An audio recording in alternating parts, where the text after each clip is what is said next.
बैकुंठ चतुर्दशी कार्तिक मास के शुक्ल पक्ष की चतुर्दशी तिथि को मनाई जाती है। यह पर्व भगवान शिव और भगवान विष्णु के एकाकार स्वरूप को समर्पित है। देव प्रबोधिनी एकादशी पर भगवान विष्णु 4 माह की नींद से जागते हैं और चतुर्दशी तिथि पर भगवान शिव की पूजा करते हैं। इस तिथि पर जो भी मनुष्य हरि अर्थात भगवान विष्णु और हर अर्थात भगवान शिव की पूजा करता है, उसे बैकुंठ लोक की प्राप्ति होती है। ऐसा वरदान स्वयं भगवान विष्णु ने नारद जी के माध्यम से मानव जन को दिया था। इसीलिए इस दिन को बैकुंठ चतुर्दशी कहा जाता है। इस बार बैकुंठ चतुर्दशी 15 नवंबर को है। आइए जानते हैं इस व्रत के महत्व और इससे जुड़ी हुई पौराणिक घटनाओं के बारे में।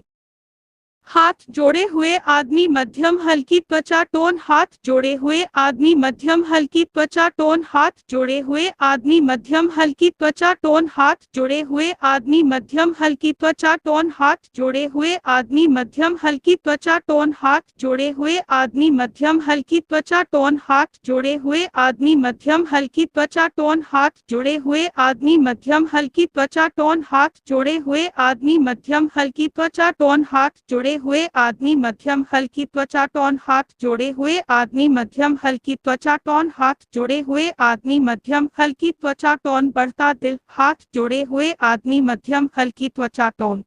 सबसे प्रसिद्ध है यह कथा। सतयुग की एक घटना का विवरण धार्मिक पुस्तकों में मिलता है। इसके अनुसार जब भगवान विष्णु को अपनी भक्ति से प्रसन्न कर राजा बलि उन्हें अपने साथ पाताल ले गए, उस दिन आषाढ़ मास के शुक्ल पक्ष की एकादशी तिथि थी। 4 माह तक बैकुंठ लोक श्रीहरि के बिना सूना रहा और सृष्टि का संतुलन गड़बड़ाने लगा। तब मां लक्ष्मी विष्णु जी को वापस बैकुंठ लाने लिए पाताल गईं। इस दौरान राजा बलि को भगवान विष्णु ने वरदान दिया कि वह हर साल 4 माह के लिए उनके पास पाताल रहने आएंगे। इसलिए भगवान विष्णु हर साल 4 माह के लिए पाताल अपने भक्त बलि के पास जाते हैं। जिस दिन मां लक्ष्मी के साथ भगवान विष्णु बैकुंठ धाम वापस लौटे, उस दिन कार्तिक मास के शुक्ल पक्ष की एकादशी तिथि थी। इस दिन भगवान विष्णु के बैकुंठ लौटने के उत्सव को उनके जागने के उत्सव के रूप में मनाया जाता है। यह भी पढ़ें, जब छत्रपति शिवाजी ने मां जीजाबाई द्वारा बैकुंठ चतुर्दशी की पूजा के लिए एकत्र कराए 1000 फूल।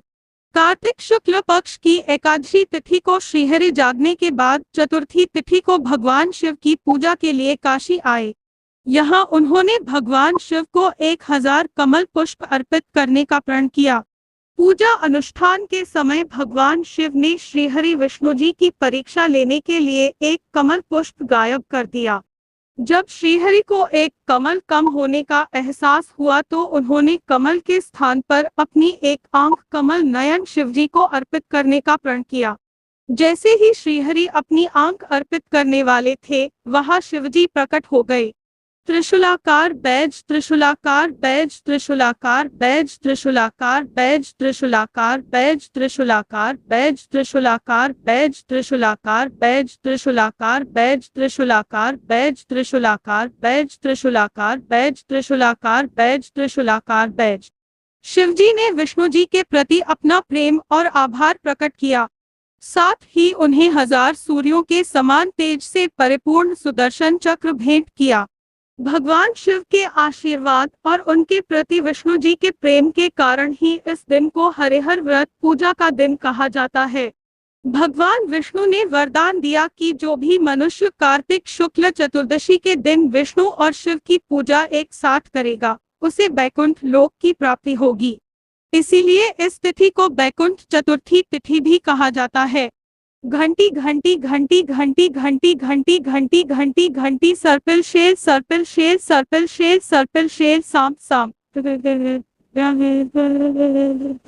देवर्षि नारद से जुड़ी है यह कथा।